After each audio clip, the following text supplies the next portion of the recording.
ආයිබෝවන් අද අපි බලමු මේ ලංකාවේ අධ්‍යාපන ශ්‍රේෂ්ඨයේ වෙන්න යන ලොකු වෙනසක් ගැන විශේෂයෙන් උසස් පෙළ පැත්තේ. ඇත්තටම මේක අලුත් විෂය ධාරාවක් විතරක්ම නෙවෙයි. සාමාන්‍ය පෙළ සමත්ුනේ නෑ කියලා අධ්‍යාපනයේ එතනින් ඉවර නෑ කියන එක ඒක ලොකු දෙයක්. ඇත්තට මේක තමයි පුදුමේ. මොකද මෙච්චරකල් OL කියන්නේ AL වලට අනිවාර්ය කඩීමක් වෙලා තිබ්බනේ. එතකොට දැන් ප්‍රතිපලය මොකක් වුණත් උසස් පෙළ මේ කියන වෘත්තීය ධාරාවට කෙලින්ම එන්න පුළුවන් කියන එකද මේ? ඔව් හරියටම. මේ අලුත් ක්‍රමයේ යටතේ අර 12 වසරේ පාසලේ ඉගෙන ගන්න ගමන් එතනින් පස්සේ ජාතික වෘත්තීය සුදුසුකමක්. ඒ කියන්නේ අර NVQ4 මට්ටම. ඒක සම්පූර්ණ කරන පුහුණු පාඨමාලාවකට තමයි යොමු කරන්නේ. මේකට තියෙන පාඨමාලා එහෙම කොහොමද ගොඩක් විකල්ප තියෙනවද? තුරුතුරු වල හැටියට නම් පාඨමාලා 28ක් විතරගෙන කියවෙනවා. ඒ කියන්නේ සෑහෙන පුළුල් කරාසය. උදාහරණයක් දෙන්න පුළුවන්ද? පුළුවන්. අර ළමා මනෝවිද්‍යාව සහ ආරක්ෂණය වගේ සේවා පැත්තේව තියෙනවා. ඊට පස්සේ සෞඛ්‍ය සේවා, විලාසිතා නිර්මාණය.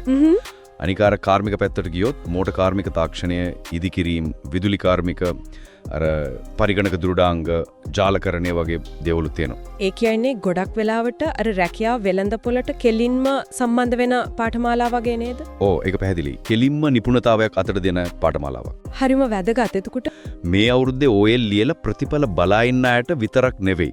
ගිය අවුරුද්දේ ඊට කලින් අවුරුද්දේ ඒ කියන්නේ මීට පෙර අවුරුදු දෙකේ OL ලියපු අයටත් මේකට අයදුම් කරන්න පුරවන්නලු. ඒ කියන්නේ සමත්ද අසමත්ද කියනක අදාළම නැහැ. නෑ.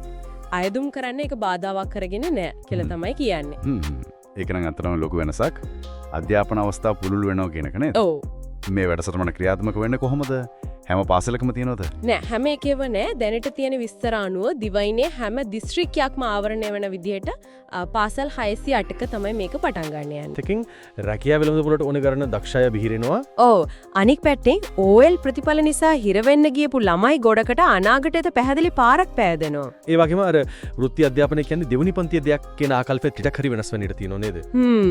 ඒක වෙන්න පුළුවන්. එහෙනම් අපි මේ කතා කරපු දේවල් පොඩ්ඩක් එකතු කරලා කිව්වොත් සාමාන්‍ය පෙළ සමත් අසමත් භාවය අදාළ නැතුව NVQ4 මට්ටමේ වෘත්තීය සුදුසුකමක් දෙන පාසල් 608ක ක්‍රියාත්මක වෙන අලුත් උසස් පෙළ වෘත්තීය විෂය ධාරාවකට දැන් අයදුම්පත් කැඳවලා තියෙනවා.